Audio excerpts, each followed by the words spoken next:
আসসালামু আলাইকুম রহমতুল্লাহ। আমাদের প্রথম ভিডিওতে আপনাদেরকে স্বাগতম। তো দুপুরবেলা আমরা যাচ্ছিলাম নদীতে গোসল করতে, যাদের সাথে আম নিয়ে যাচ্ছিলাম। একটা আম আমি নিজে একাই খেয়ে ফেলার চেষ্টা করছিলাম, কিন্তু এটা এদের মাঝে থেকে অসম্ভব। তাই সবাই একসাথে নদীর পাড় দিয়ে হেঁটে যাচ্ছিলাম গোসল করতে। এই পাশেই কিছু মানুষ মাছ ধরছিল। আমরা এই জায়গাটা ঠিক করলাম বসার জন্য। সাথে আম ছিল, বিট লবণও ছিল, ঘরোয়া পদ্ধতিতে বানানো। তো 4টা আম নিয়ে আসছিলাম, আমরা 3জন ছিলাম।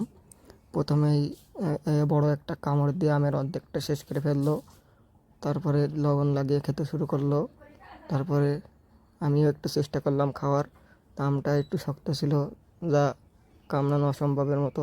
তারপরেও কামড়ে খাওয়া শুরু করলাম, একটু লবণ লাগিয়ে খেলাম। আসলে ভালোই লাগছিল।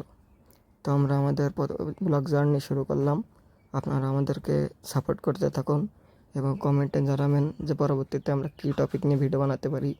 আমাদের ভিডিওতে আপনারা লাইক করবেন, কমেন্ট করবেন, বেশি বেশি শেয়ার করবেন। আমরা এভাবেই প্রতিনিয়ত আপনাদের বিনোদনের উদ্দেশ্যে ভিডিও বানাতে থাকব। আপনারা আমাদের পাশে থাকুন এবং কমেন্টে জানান পরবর্তী ভিডিও কী নিয়ে বানাতে পারি। আল্লাহ হাফেজ।